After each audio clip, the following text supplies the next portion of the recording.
Vamos para a mensagem de hoje. Vamos dar sequência à série de Atos dos Apóstolos, capítulo 10. Terminamos aí o capítulo 9, um longo capítulo. O capítulo 10 também é longo, tentaremos terminar hoje, porque é uma história só, tem começo, meio e fim, e dividi-la não será tão proveitoso. Mas iremos ler por partes esse capítulo 10 de Atos dos Apóstolos. Iremos meditar sobre a graça de Deus para todos os povos. Isso é uma verdade que foi um grande desafio para a igreja aprender, absorver isso no primeiro século. Paulo entendeu isso mais rápido do que todos os apóstolos. Os outros demoraram a entender de maneira prática de que esse evangelho da graça efetivamente tinha que ser propagado a todos os povos. E é isso que iremos meditar hoje. Atos capítulo 10, deixa a sua Bíblia aberta. Esse capítulo é um dos capítulos mais significativos no desenvolvimento da igreja.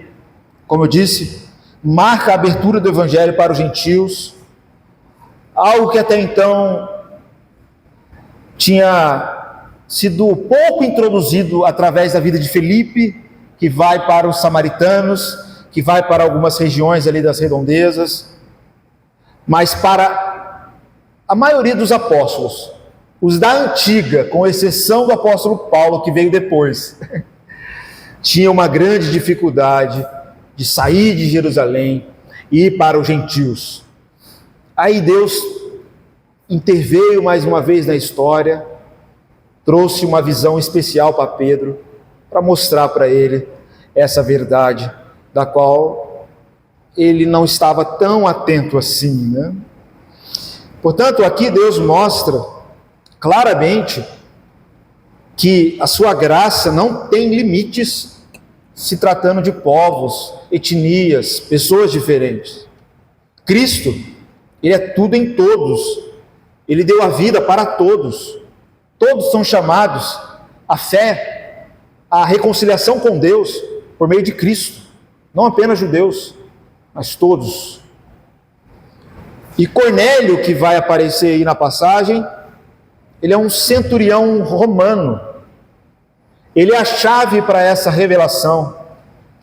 Mas também Pedro, que até então estava limitado na sua visão do plano de Deus, mas ele é chamado por Deus para ser mensageiro de Deus, para levar a mensagem de reconciliação da graça para todos. É interessante que nessa passagem, não apenas Cornélio é convertido, mas Pedro também é convertido à missão. Pedro precisava se converter no sentido de se voltar ao caminho de fidelidade, ao caminho de missão. E o primeiro ponto dessa reflexão, nós iremos ler aí do versículo 1 ao versículo 8, onde o texto mostra que Deus responde a um coração sincero. Diz o texto no capítulo 10, verso 1 de Atos, que havia em Cesareia um homem por nome Cornélio, centurião da corte chamada Italiana, um homem piedoso, temente a Deus, com toda a sua casa, o qual fazia muitas esmolas ao povo, e de contínuo orava a Deus. Este, quase à hora 9 do dia, viu claramente numa visão um anjo de Deus, que se dirigia para ele e disse-lhe: Cornélio, o qual, fixando os olhos nele, muito atemorizado, disse: Que é, Senhor? Disse-lhe: As tuas orações e as tuas esmolas têm subido para memória diante de Deus. Agora, pois, envia homens a Jope e manda chamar a Simão, que tem por sobrenome Pedro. Este está hospedado com um certo Simão curtidor, que tem a sua casa junto do mar. ele te dirá o que deves fazer. E retirando-se o anjo que falava com Cornélio, chamou 2 dos criados e a um piedoso soldado dos que estavam a seu serviço, e havendo-lhes contado tudo, os enviou a Jope. Por enquanto até aqui, meus irmãos. Deus responde a um coração sincero, porque a graça de Deus é para todos. Cornélio, um oficial romano, ele é descrito aqui no texto como um homem piedoso, um homem temente a Deus, é o que aparece já no verso 2. Embora não fosse judeu, fosse de cultura gentílica, mas buscava a Deus com sinceridade, em oração, ajudando os necessitados. Sua devoção atrai a atenção de Deus. Um anjo lhe aparece, instrui para ele buscar Pedro para ouvir as palavras que irão conduzir ele ao Evangelho, à salvação. Ele é um exemplo de alguém que, mesmo alguém não conhecendo plenamente o Evangelho, mas buscava a Deus com sinceridade e fé. E a resposta de Deus ao envio de Pedro demonstra que o Senhor, ele honra a busca sincera, independentemente da origem étnica ou status religioso. O chamado para todos os povos é buscar ao Senhor, buscar de todo o coração. Vocês irão me achar, o Senhor diz, desde o Antigo Testamento, se me buscarem de todo o vosso coração. Cornélio é esse homem, piedoso, diante da sua limitação, porque havia muita limitação nele. Não tinha todo o conhecimento do Evangelho, da palavra, nem mesmo da revelação do povo judeu.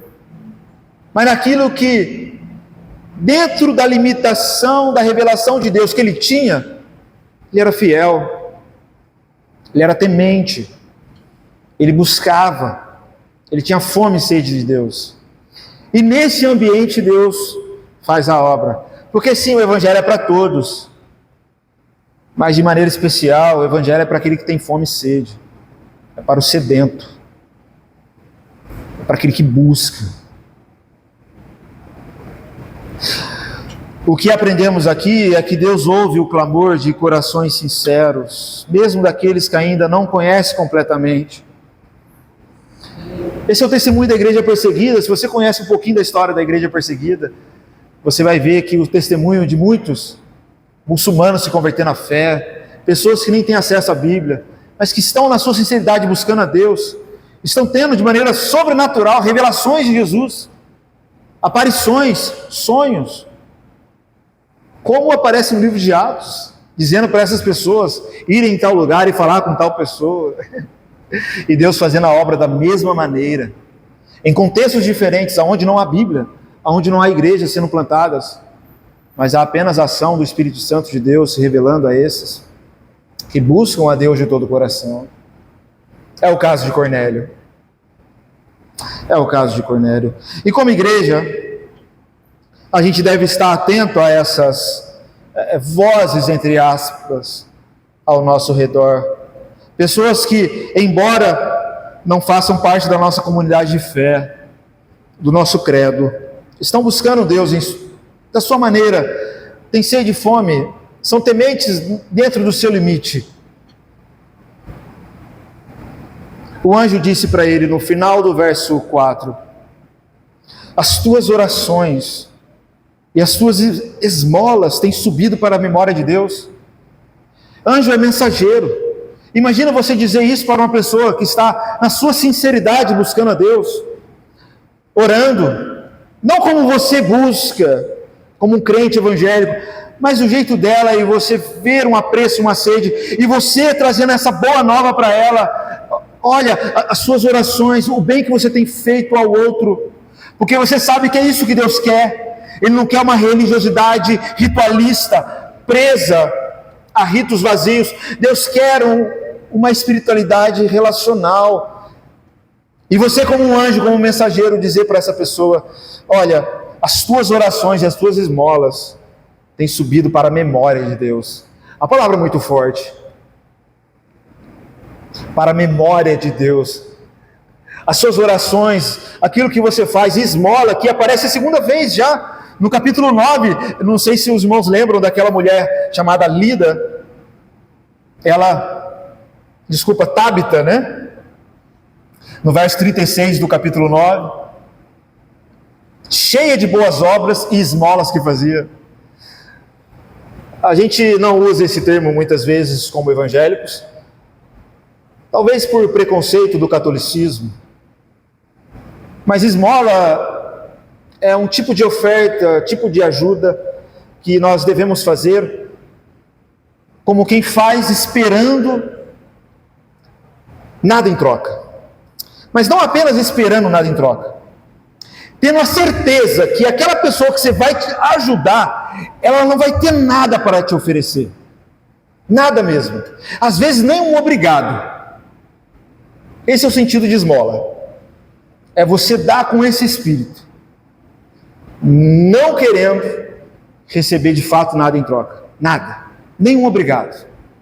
Simplesmente se concentrar na entrega, na ajuda de um miserável, de um necessitado. Assim era esse homem, de oração e de um espírito ofertante. Isso, o anjo disse: olha, isso não é oculto em Deus. Deus vê. Deus irá recompensar você por isso. O chamado de Cornélio nos lembra que o Espírito Santo, ele está trabalhando nos corações de pessoas que aos nossos olhos podem parecer distantes de Deus. Aos nossos olhos podem parecer pagãs. Mas devemos estar abertos, sensíveis ao Espírito Santo, prontos para sermos instrumentos que Deus usa para alcançar esses Cornélios de hoje. Pessoas que estão à margem da igreja, longe, mas com corações famintos pela verdade. Nossa missão é, com sensibilidade, sermos mensageiros da graça que Deus deseja derramar sobre todos. Anjo, essa é a ideia de mensageiro. A igreja, ela tem esse chamado de ser mensageira de Deus, mensageira de boas novas para as pessoas.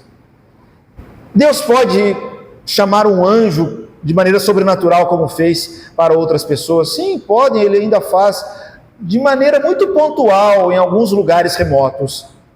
Mas saiba que a missão da igreja é ser mensageira.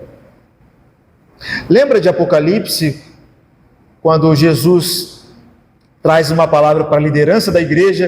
Ele chama essa liderança de anjo, né? Ao anjo da igreja de Laodiceia. É um mensageiro sensível. Nós devemos ser aqueles que estão com sede e fome, buscando o Senhor, e ajudá-los, obviamente, não de maneira preconceituosa, dizer que elas não estão no nosso caminho ainda, mas iluminar o caminho delas, naquilo que Deus está revelando a elas. Porque se há temor, se há reverência, se há busca por oração, tenha certeza e convicção que o Espírito Santo já está trabalhando. E às vezes de maneira escancarada, o Espírito Santo está te chamando. Ó, já está tudo pronto, você não vai evangelizar, não? Já está tudo pronto, a pessoa está pronta para dizer um amém, glória a Deus, aleluia. Você não vai evangelizar? Devemos ser atentos a isso. A graça de Deus para todos os povos atua também na transformação da mentalidade de Pedro, que faz com que Pedro supere preconceitos. Essa é a ação da graça de Deus. Vamos ler mais um pouco aí, um longo trecho aí, a partir do verso 9. E no dia seguinte, indo eles seu caminho, e estando já perto da cidade, subiu Pedro ao terraço para orar, quase a hora sexta, aqui é quase ao meio-dia. Olha o contexto, oração mais uma vez. mentes atentas a Deus, a ouvir a voz de Deus. Cornélio em oração, Pedro em oração. E tendo fome, seguindo o texto aí, o verso 10, quis comer. Enquanto lhe preparavam, sobreveio-lhe um arrebatamento de sentidos, ou uma visão, e viu o céu aberto e que descia a ele um vaso, como se fosse um grande lençol atado pelas 4 pontas e vindo para a terra, no qual havia de todos os animais, quadrúpedes e feras e répteis da terra e aves do céu. Foi-lhe dirigida uma voz: levanta-te, Pedro, mata e come. Mas Pedro disse: de modo nenhum, Senhor, porque eu nunca comi coisa alguma comum ou imunda. E segunda vez a voz veio: não faças tu comum ao que Deus purificou. E aconteceu isso por 3 vezes, e o vaso tornou a recolher-se ao céu, né? Pedro sempre funciona assim, né? Em 3 vezes. Ele nega 3 vezes, tu me amas 3 vezes. Aqui aconteceu 3 vezes. E estando Pedro duvidando entre si acerca do que seria aquela visão que tinha visto, eis que os homens que foram enviados por Cornélio pararam à porta, perguntando pela casa de Simão. E chamando, perguntaram se Simão, que tinha por sobrenome Pedro, morava ali. E pensando Pedro naquela visão, disse-lhe o Espírito Santo: eis aqui 3 homens que te buscam. Levanta-te, pois, desce e vai com eles, não duvidando, porque eu os enviei. E descendo Pedro para junto dos homens que lhe foram enviados por Cornélio, disse: eis que sou eu a quem procurais. Qual é a causa por que estáis aqui? E disseram: Cornélio, o centurião, homem justo e temente a Deus, e que tem bom testemunho de toda a nação dos judeus, foi avisado por um santo anjo para que te chamasse à sua casa e ouvisse as tuas palavras. Então Pedro, chamando-os para dentro, os recebeu em casa. E no dia seguinte foi Pedro com eles, e foram com ele alguns irmãos de Jope também. Aqui, meus irmãos, nós temos a transformação que Deus está operando na vida de Pedro, da mentalidade, da maneira de pensar. Pedro precisava superar preconceitos, precisava entender o Evangelho, da qual ele ainda não tinha entendido, e aqui já estamos falando de 30 a 40 anos da era cristã, e os irmãos ainda não tinham entendido direito o que era a missão de ir para os gentios. Enquanto Cornélio recebe instruções de Deus, diz o texto no verso 9, Pedro está em oração, em outro lugar. Isso é muito significativo, porque é desse modo que Deus opera a sua vontade, por meio de nossas orações, daqueles que buscam, daqueles que oram: venha o teu reino, venha a tua vontade. Sem oração não há esse mover do Espírito para que a palavra dele se cumpra em nós. E nesse ambiente de oração, que é o ambiente próprio da missão, Pedro estava em oração, e teve uma visão que o desafiou profundamente, a sua compreensão do que de fato é pureza e o que é impureza. Na visão, Deus mostra uma variedade de animais considerados pelos judeus, e Pedro era judeu. Lá em Levítico 11 a gente tem a lista desses animais considerados como animais impuros, da qual o judeu não podia consumir. Pedro reluta, buscando, claro, ser fiel a Deus, talvez pensando que aquilo era um teste. Pedro diz: não, eu não vou comer. Eu não vou. No entanto, Deus disse para ele na mesma visão: não chames impuro o que eu purifiquei. É o que está no verso 15. E esse trecho é central nessa passagem. Não chames impuro o que Deus purificou. Aí Pedro vai entendendo. A visão não é simplesmente sobre comida, o que deve comer e beber. Não, não é isso.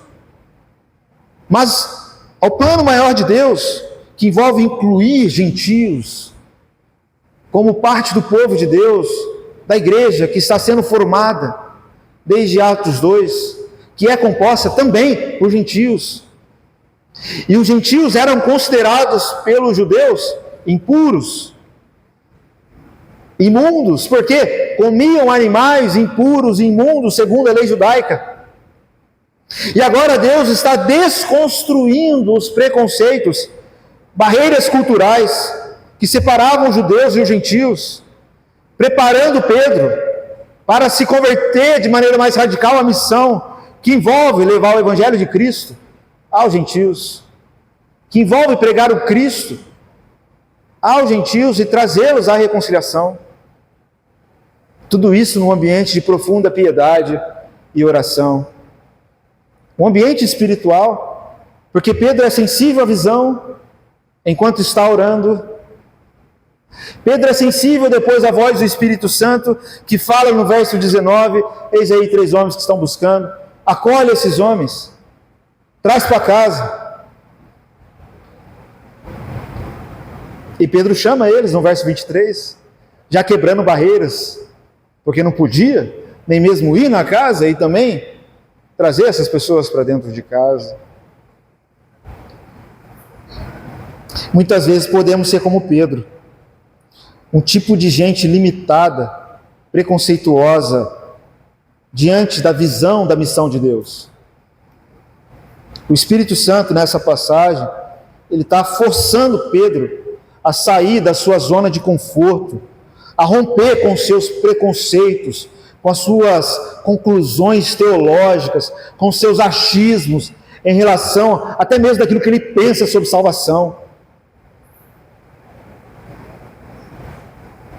Deus está chamando Pedro a abraçar uma visão maior do Evangelho de Cristo, que se revela na igreja, que é essa comunidade de gente de toda raça, tribo, língua e nação, tanto de judeus quanto de gentios, que estão unidos pela fé em Cristo Jesus, que não apenas encontraram em Cristo a reconciliação com Deus, mas a reconciliação uns com os outros, porque em Cristo há essa mensagem agora de unidade, de ambos os povos fez um.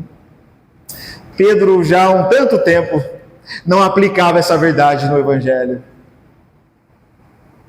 Portanto, esse trabalho não é apenas em favor de Cornélio, mas em favor de Pedro.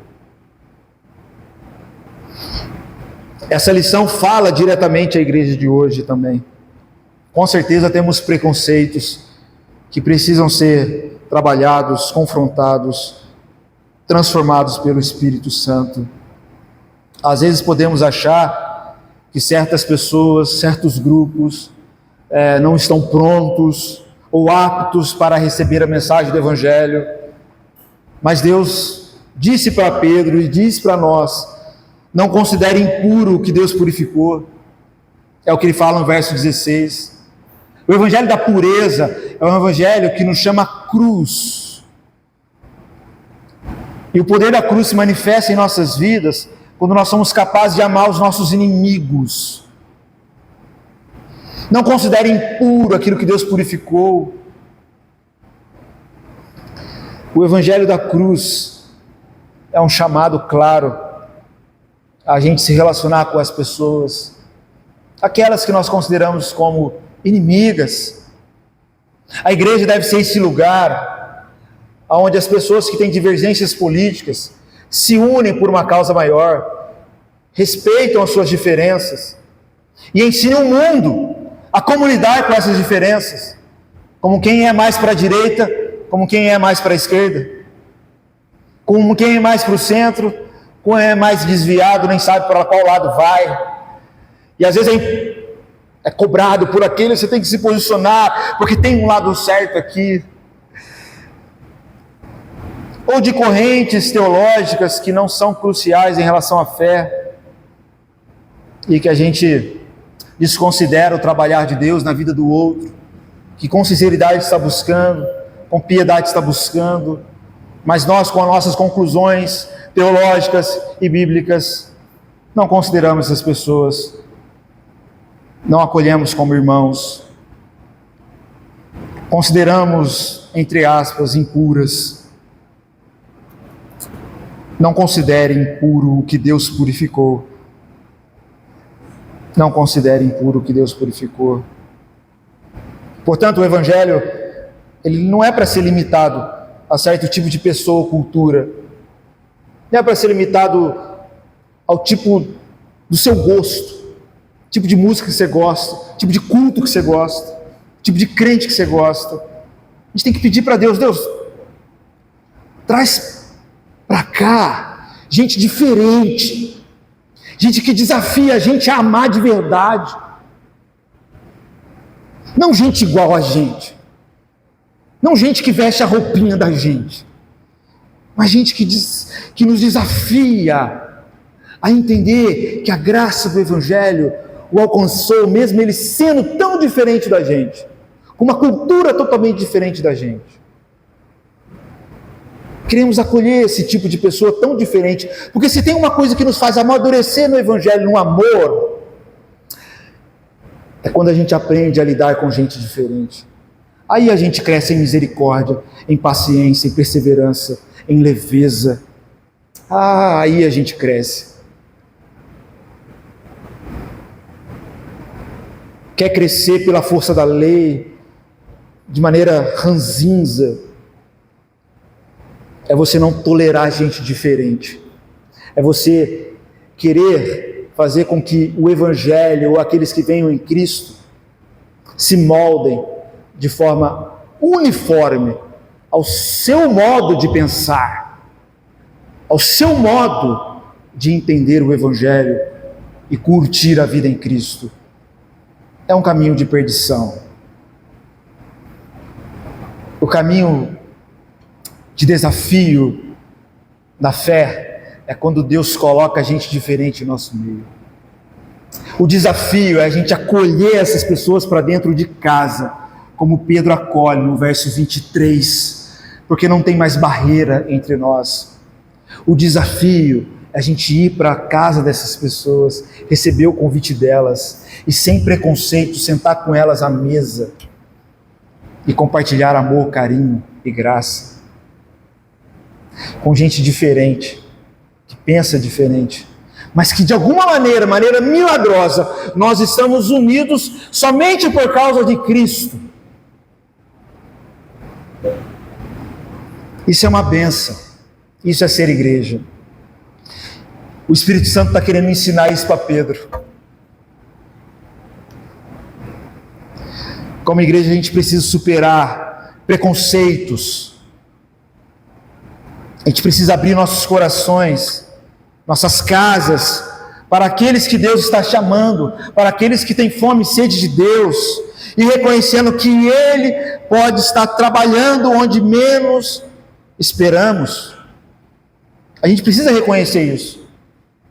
A gente precisa reconhecer que se veio uma visão, um start, um pensamento sobre tal pessoa, e o Espírito Santo nos chama, ore por essa tal pessoa, ore por esse vizinho. A gente precisa crer que o Espírito Santo, se está agindo em nós, também está agindo naquela pessoa, porque é assim que ele age. Lembra com o apóstolo Saulo? Deus agiu em Saulo, mas também agiu em Ananias.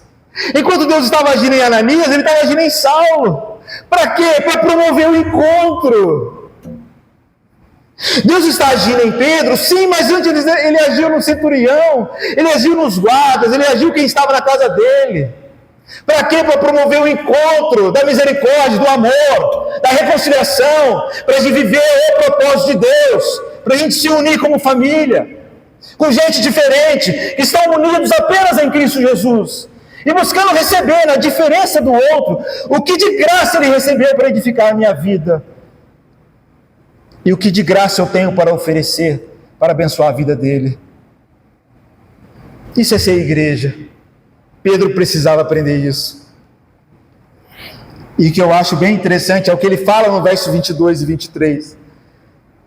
que antes de Pedro sair para a casa de Cornélio, ele chama os enviados de Cornélio e recebe em casa.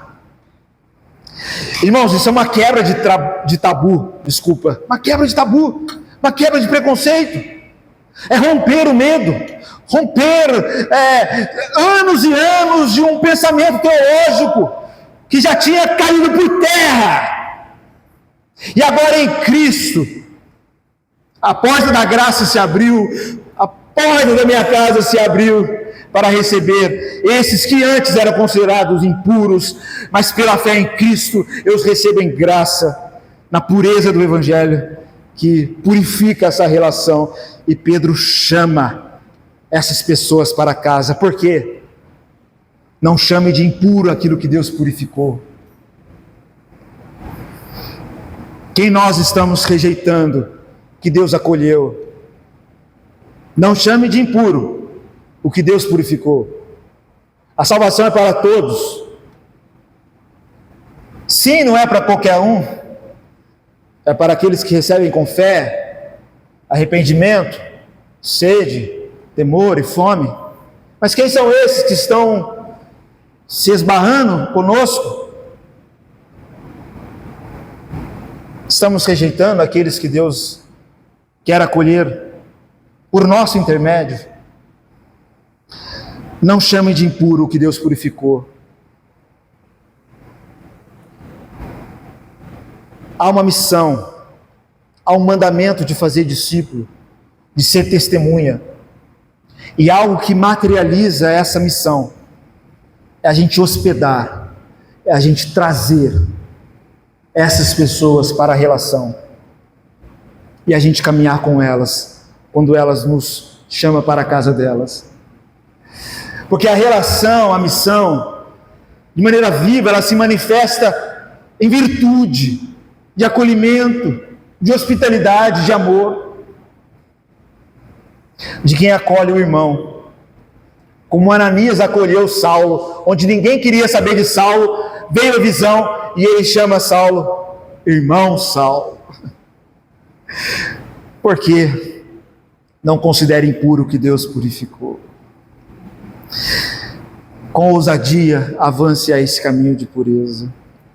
E um terceiro ponto, diante da graça de Deus para todos os povos, é a conclusão lógica que o Evangelho é para todos e é para a inclusão dos gentios. É isso que o texto vai trabalhar nessa parte final, a partir do verso 24.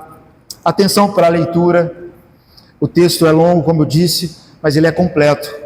Diz assim o verso 24: no dia imediato, chegaram a Cesareia, e Cornélio os estava esperando, tendo já convidado os seus parentes e amigos muito íntimos, né?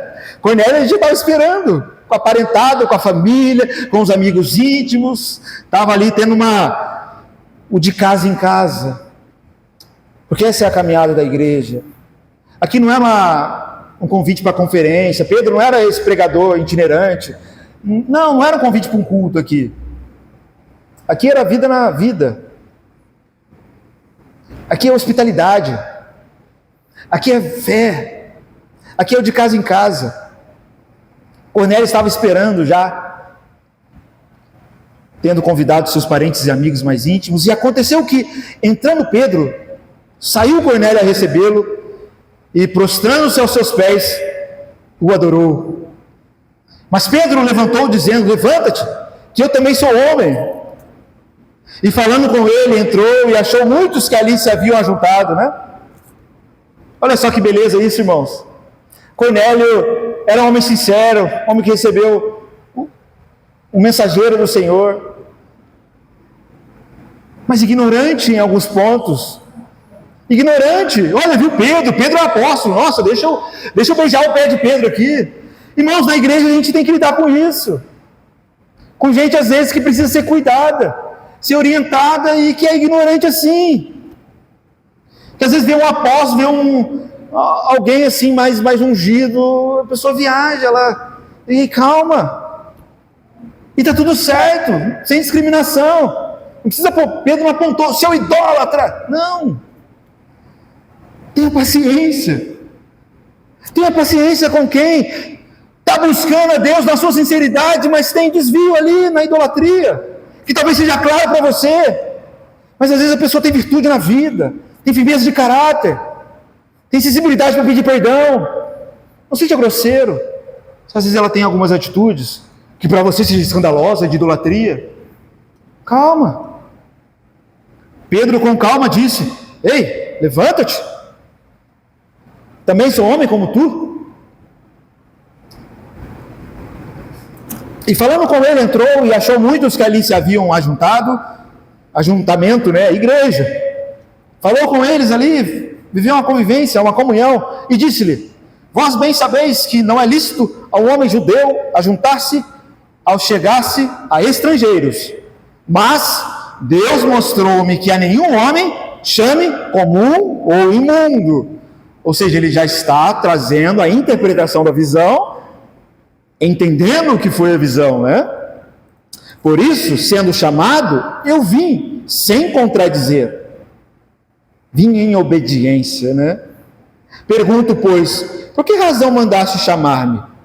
Aí Cornélio foi dizer: olha, há 4 dias estava eu em jejum, até esta hora, que era 3 horas da tarde, a hora sexta, a hora nona, orando em minha casa, a hora nona, e eis que diante de mim se apresentou um homem com vestes resplandecentes e disse: Cornélio, a tua oração foi ouvida e as suas esmolas estão em memória diante de Deus.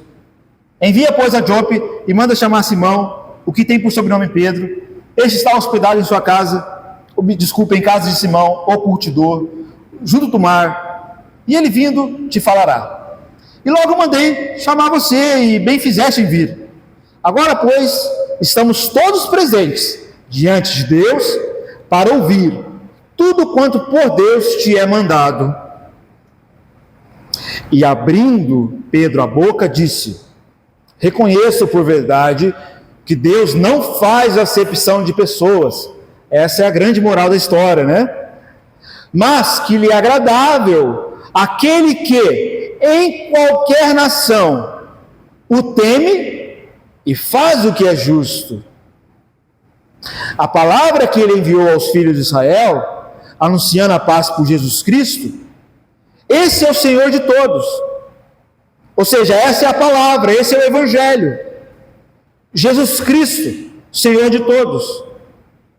Essa palavra, vós bem sabeis, veio por toda a Judéia, começando pela Galiléia, depois do batismo que João pregou, como Deus ungiu a Jesus de Nazaré com o Espírito Santo e com poder, o qual andou fazendo bem e curando todos os oprimidos do diabo, porque Deus era com ele, e nós somos testemunhas de todas as coisas que fez, tanto na terra da Judéia como em Jerusalém, a qual mataram, pendurando-o no madeiro.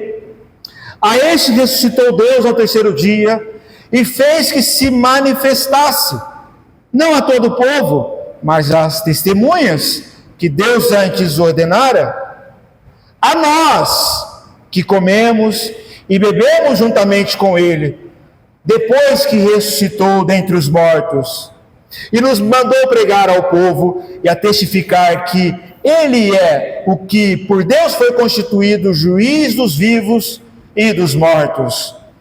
A este dão testemunho todos os profetas, de que todos os que nele creem receberão o perdão dos pecados pelo seu nome. Pedro está pregando o Evangelho para ele de maneira muito clara a respeito de Jesus Cristo, sua obra, e o chamado a esse Evangelho. Ele é Senhor de todos, Ele é Cristo de todos, inclusive dos gentios. E a gente prega isso é muito bonito, o que fala no verso 41, a gente é testemunha, porque nós comemos e bebemos com Ele, nós experimentamos, nós provamos da sua vida, nós somos testemunhas, porque Ele ressuscitou, nós vivemos um relacionamento vivo com Ele. É aquilo que João vai dizer na sua carta, em 1 João, aquilo que ouvimos, vimos, nossas mãos apalparam a respeito do verbo da vida. É um testemunho de quem experienciou esse Cristo. Não é apenas uma troca de informação, é uma experiência íntima. É um testemunho de uma experiência de um Cristo ressurreto, que tem poder hoje para transformar as nossas vidas. Por isso a mensagem do Evangelho é tão rica e tão viva, porque a gente prega o Cristo ressurreto, e não um Cristo que foi morto e continua morto, não. Mas Pedro continua no verso 44, e dizendo Pedro essas palavras, esse Evangelho, caiu o Espírito Santo sobre todos os que ouviram a palavra, e os fiéis que eram da circuncisão, ou seja, os judeus, mas que eram cristãos, todos quantos tinham vindo com Pedro, ficaram maravilhados de que o dom do Espírito Santo se derramou também sobre os gentios, porque eles estavam ouvindo falar línguas, dialetos, magnificando a Deus. Respondeu então Pedro: pode alguém porventura recusar a água para que não sejam batizados estes que também receberam como nós, lá em Pentecostes, o Espírito Santo? E mandou que fossem batizados em nome do Senhor. Então rogaram-lhe que ficasse com eles por alguns dias em comunhão. Essa igreja que está se expandindo, nessa revelação plena daquilo que é a igreja, não apenas do povo judeu, mas dos gentios, que entra nessa família unida em Cristo Jesus, pelo Evangelho de Cristo Jesus. Então, quando Pedro chega à casa de Cornélio, ele encontra não apenas Cornélio, mas ele encontra uma comunidade ali, gentios esperando ouvir a mensagem. Oportunidades muitas vezes que Deus pode nos dar, diante de gente que está com fome e sede dele, e que, sabendo que somos cristãos, marca esse encontro inusitado, de casa em casa. Vai lá em casa, eu vou reunir minha família, os amigos, para a gente ouvir o Evangelho. Você pode ir lá pregar o Evangelho para a gente? É isso que está acontecendo aqui. É isso que a gente tem que viver na vida. Esses encontros.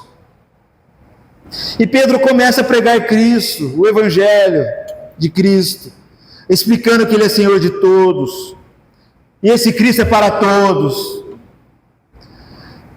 E enquanto Pedro ainda falava, como a gente viu o discurso dele, no verso 44 em diante diz que o Espírito Santo desceu sobre os gentios, da mesma forma que havia descido sobre os judeus, e eles começaram a falar em outras línguas.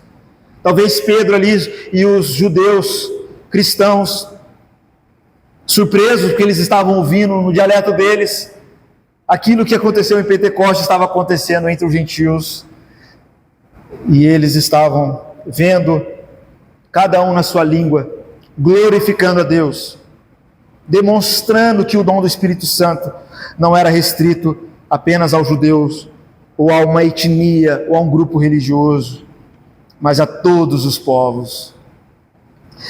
Um evento muito importante, que marca muito a história da igreja, o livro de Atos dos Apóstolos, porque demonstra que o Espírito Santo é derramado sobre todos aqueles que creem, e de maneira que só Deus sabe fazer. Quando somos fiéis à mensagem, à oração, à sensibilidade de ouvir e proclamar, somos surpreendidos do tipo de gente que Deus costuma salvar, do tipo de evento que Deus nos coloca, em casa estranha, com gente estranha que a gente não conhecia, e de repente a gente está unido, chorando, abraçando, por causa do amor de Cristo que nos uniu. É algo que só Deus faz, que só o Evangelho faz, e nós estamos aqui para experimentar isso.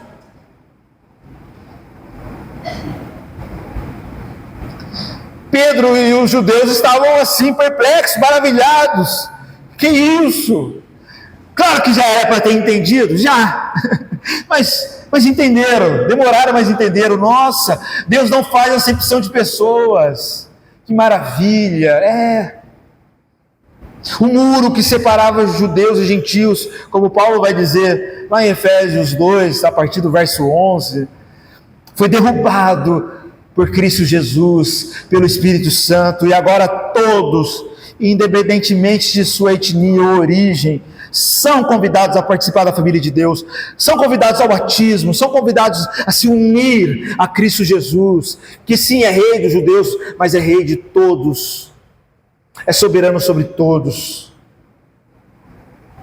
Portanto, a lição aqui é clara: o Espírito Santo é derramado sobre todos que creem em Jesus, sem discriminação, sem distinção, e nós não deveríamos fazer nenhuma distinção.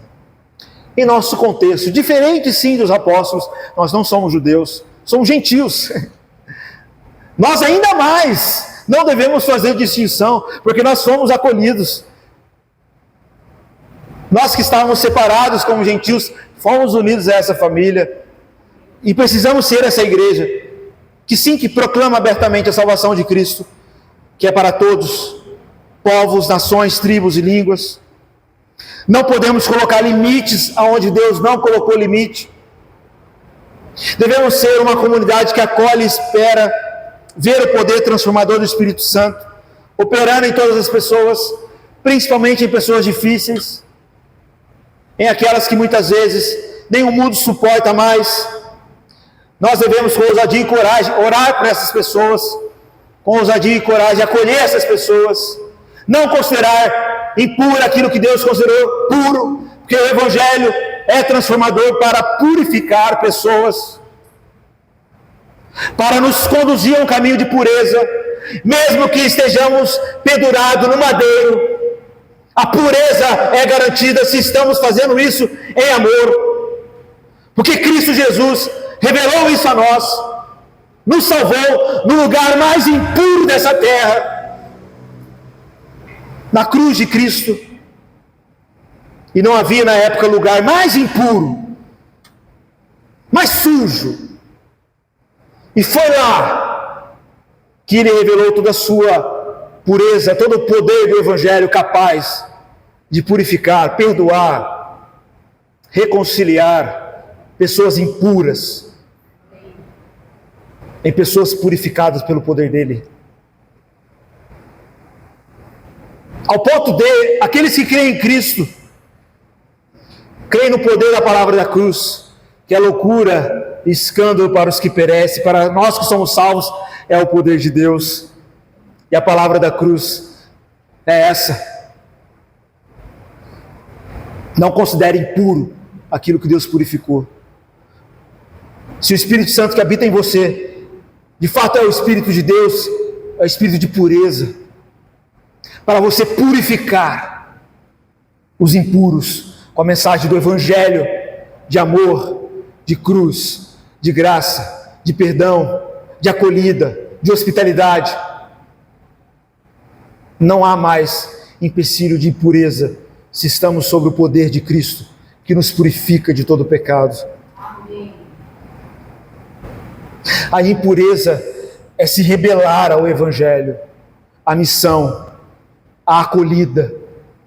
Sim, esse é um caminho de impureza. Mas o caminho de pureza, segundo a fé, é o caminho de quem acolhe. É um caminho de quem ama, hospeda. É um caminho de quem com força proclama a mensagem de pureza, que dissipa todo o ambiente de impureza. Como nós precisamos do Espírito Santo para sermos esse tipo de igreja, porque toda pureza vem dele, toda santidade vem dele, não vem de nós. E essa é a nossa missão. É isso que estamos aprendendo aqui em Atos 10. Portanto, de maneira prática, devemos proclamar a salvação de Cristo, nos atentar e trabalhar nessa missão, Como igreja devemos orar para que possamos apoiar missões, povos não alcançados. Essa semana teve a conferência de Lausanne, que aconteceu na Coreia do Sul, acontece em vários lugares do mundo. É uma missão que busca unir os cristãos para unir a igreja no trabalho missionário, e essas missões, essas conferências, vai acontecer no ano que vem no Brasil, mas desse ano aconteceu na Coreia, e muitos coreanos e chineses foram a essa conferência, falar sobre o trabalho do Evangelho, e o grande assunto do primeiro dia da conferência foi sobre a igreja perseguida, que é a nossa igreja. Só tem uma igreja, são nossos irmãos, e nós devemos nos atentar e orar para Deus lançar cada vez mais sementes, obreiros, a esses lugares de profunda perseguição, onde a igreja está sofrendo muito perseguição. E o chamado dessa conferência não é para que Deus pare com a perseguição, mas que Deus mande mais fiéis e mais mártires. Porque diante da palavra de um pregador chinês, que eu esqueci o nome dele, mas está no YouTube da conferência de Lausanne, creio que você já encontra essa mensagem legendada.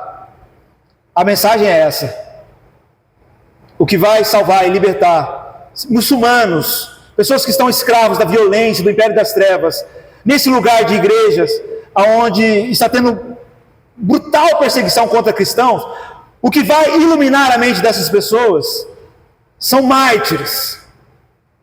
São pessoas que estão dispostas a estudar, a ler a Bíblia, no dialeto dessas pessoas, e entregarem as suas vidas para essas pessoas.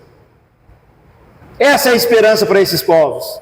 Essa foi a pregação desse pastor chinês, que convidou todos ali, os ouvintes, a trabalharem e a orarem, para que Deus envie mais e mais mártires para esses lugares, para que o Evangelho seja semeado com poder transformador, para romper todo o império das trevas, que tem escravizado muitas pessoas, muitas e muitas pessoas, vivendo sob opressão demoníaca.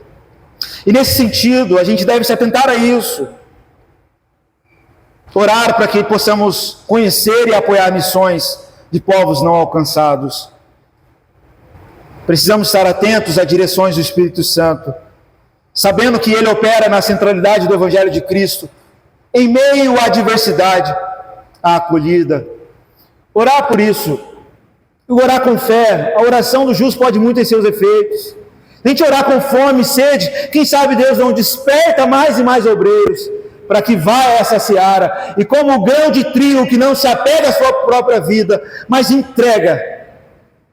Se o grão de trigo não cair na terra e não morrer, fica ele só, mas se morrer, produz muitos frutos. Quanto nós precisamos orar, para que Deus envie, para que Deus capacite mais e mais testemunhas, mártires na vida da igreja, para proclamar o Evangelho.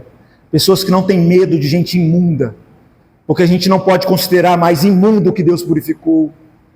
De gente que não tem agora mais preconceito em amar inimigo. Pelo contrário, viu que a pessoa pensa diferente, é aí que eu vou acolher. É aí que eu vou perdoar. É aí que eu vou exercer mansidão. É aí que eu vou de fato me unir ao Cristo crucificado. Porque esse é o meu chamado. Já não sou eu mais quem vive, mas é Cristo que vive em mim. E a vida que eu vivo agora, eu vivo pela fé em Cristo Jesus, aquele que me amou e se entregou por mim. Precisamos desse renovo espiritual, esse renovo que quebra as barreiras do preconceito, da barreira de inimizade, que abre as portas para uma unidade submissa a Cristo Jesus. Esse é o nosso propósito. Diante de tanta briga, diante de tanta encrenca em nosso Brasil, em nossas famílias, sejamos agentes de unidade, gente que se dispõe para unir pessoas a Cristo e umas com as outras em Cristo Jesus. Amém, meus irmãos? Quero concluir com uma breve palavra, dizendo que esse texto nos ensina que o plano de salvação é muito maior do que a gente pode imaginar. Deus está sempre à frente. Pense nisso. Deus está sempre à frente, preparando corações, derrubando preconceitos, rompendo barreiras, estendendo sua graça, derramando o seu Espírito Santo sobre gente que a gente nem imagina. Você precisa crer nisso, para que você tenha ousadia de orar por isso e pregar o evangelho que você deve pregar. E a história de Cornélio e Pedro é esse desafio do evangelho pronto a incluir pessoas, e que possamos, como Pedro, deixar o Espírito Santo transformar os nossos corações, remover nossos preconceitos, nos usar para proclamar o evangelho sem limitações, porque assim como Pedro, irmãos, pode haver muitos pontos cegos em nossa visão do reino de Deus, muito preconceito, muita rincha, muita chatice religiosa, pontos cegos que impedem a igreja de crescer em amor, em unidade, com gente que pensa diferente, com gente de outra geração, porque são pontos cegos. E não pode haver isso em nosso meio. A gente trata isso com oração, com pureza de mente, pelo poder do Espírito Santo, porque a graça de Deus é para todos os povos, e nós somos instrumentos para manifestar de maneira viva essa graça a todos os povos. Graça que não exclui, mas que inclui. Gente muito estranha, mas que em Cristo se tornam irmãos. Esse é o grande desafio. Amém? Vamos orar, suplicar a graça de Deus para vivermos essa graça. A graça para todos os povos. Pai Santo, obrigado por sua palavra mais uma vez. Nós louvamos e te exaltamos pelo seu grandioso amor, que não conhece barreiras, não faz acepção de pessoas, e está disponível a todos aqueles que buscam de todo o coração. Essa é a promessa da sua palavra. E que grande promessa é essa, que nós precisamos absorver em nossas vidas e proclamar a todos aqueles que, na sua ignorância, como Cornélio estão buscando o Senhor de todo o coração. Como nós precisamos dizer essa palavra do Evangelho a essas pessoas. Pedimos que o Senhor nos use para isso, que o Senhor com seu Santo Espírito nos transforme como transformou Pedro, esse coração tão cego diante da tua missão. Remove de nós também todo preconceito, toda barreira que nos impede de enxergar o teu amor, tua graça na vida dos outros, e nos ensine a sermos a igreja que o Senhor sonhou para sermos, que reflete o teu coração, que acolhe de casa em casa pessoas de todo tipo, proclamando que Jesus Cristo é Senhor de todos, e vivendo isso de maneira viva, em unidade, em disposição, em paciência para amar. Nos conceda a ousadia do teu Santo Espírito, para que possamos proclamar essa verdade com vida, com poder, para que vidas sejam transformadas, curadas, restauradas, e que possamos ver em nossos dias o teu Espírito fluindo sobre todos, toda a tua igreja, todos os irmãos aqui presentes, quebrando barreiras, unindo aqueles que eram inimigos em irmãos, tudo isso para a tua glória. Traga-nos, Pai Santo, a esse renovo. Se há inimizade em nossos meios, até em nós, como não deve haver, quebre as barreiras dessas inimizades, dessa maldita inimizade que tanto ofende o teu Espírito Santo e que nada tem a ver com Cristo Jesus e com a missão que o Senhor nos deu. E em nós ajude a trilharmos esse caminho de perdão, de reconciliação, de unidade, de acolhida, para que possamos também viver isso com todos aqueles que o Senhor coloca em nosso caminho. E também, de maneira sensível, nos ajude como igreja a nos atentar, a trabalhar, a orar para igrejas que estão em lugares de povos não alcançados. Esteja conduzindo aqueles irmãos e irmãs na fé, na coragem para anunciar o teu reino. Continue conduzindo eles a essa firmeza de caráter que tem sido tão exemplar para a nossa igreja do Ocidente, que tem despertado tantos irmãos aqui a vida de oração, a piedade simples em Cristo Jesus.